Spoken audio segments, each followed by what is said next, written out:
My name is Wendy from Fabulosity Reads, Wendy Eworum. Thank you for dropping in to listen to this review of Snow in July by Kim Headlee. I I believe I have pronounced her surname correctly, Headlee.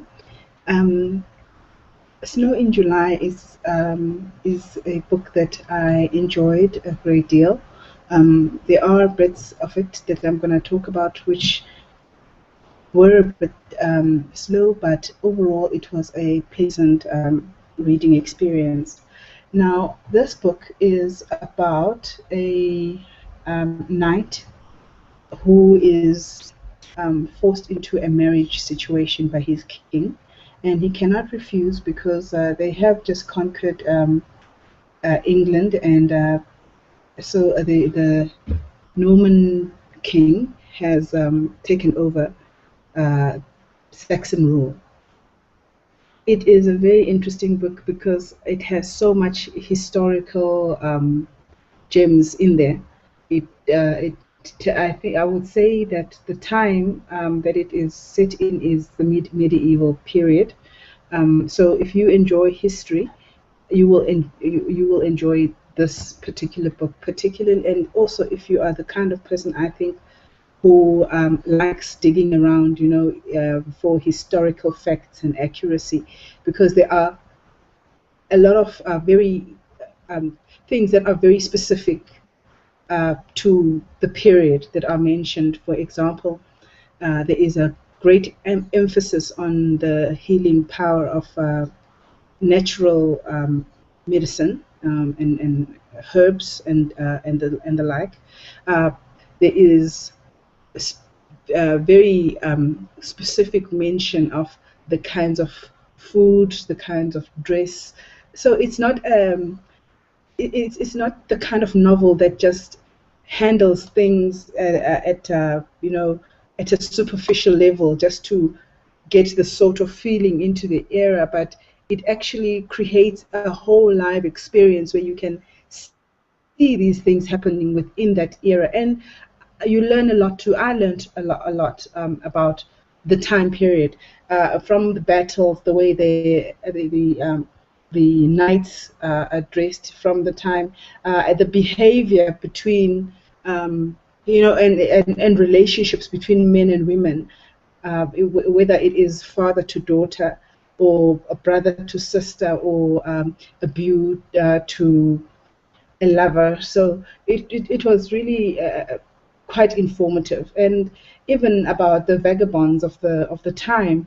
Um, so it is very informative book, novel from that perspective, and it also has a convincing love story. I think it happens in the backdrop of everything that is going on. There are a lot of twists and turns um, within the book. Uh, you would expect that a romance book, a historical romance book, is straightforward. There is an issue to deal with.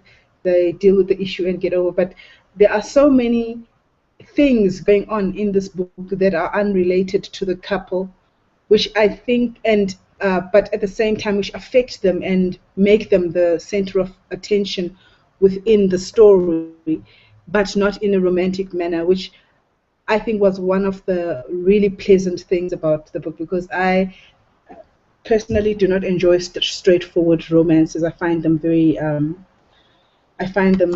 tiresome, because the storyline is always the same. But with this one, it's different and it's unique, because not only I've just spoken about the historical aspect, but there is a paranormal aspect to it as well, which you know that well, if you've been reading my reviews, you know that I love the paranormal genre, which is also what made me pick up this particular book or volunteer to sign up for the tour. So it has that paranormal aspect, and it is surprising and interesting, and there is a lot of suspense towards it.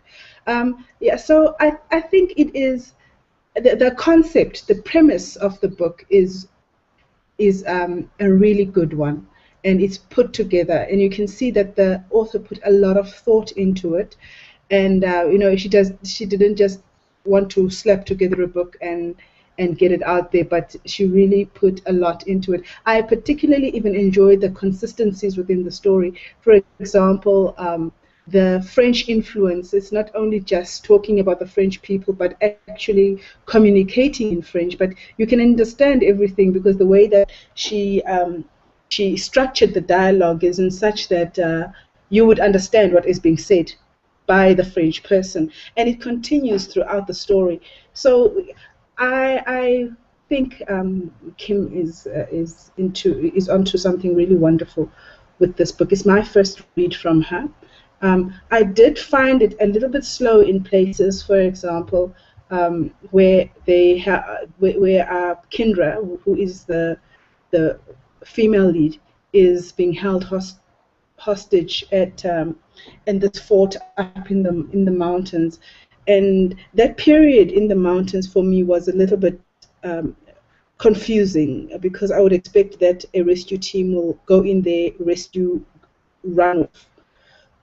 It seemed that there was some kind of delay that was happening, which just I couldn't understand what it was for, except for it was if it was being done to delay or to accommodate the the next development in the story, and it just didn't seem to gel all too well for me.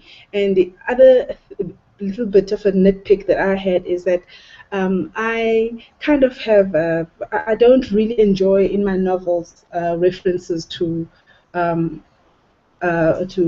male on male relationships, or in whether good relationships or bad relationships. So that was a little niggle for me every time there was a little bit of a mention of a possible rape scene. Um, it bothered me. I'm the kind of person that if I'm watching a show and it looks like there's going to be a rape in prison, I change the channel. So that was something for me that was a little bit of a bother. But overall, if you can overlook those two things, I think it should be a great reading experience. So I give Snow in July 4 stars. Thank you.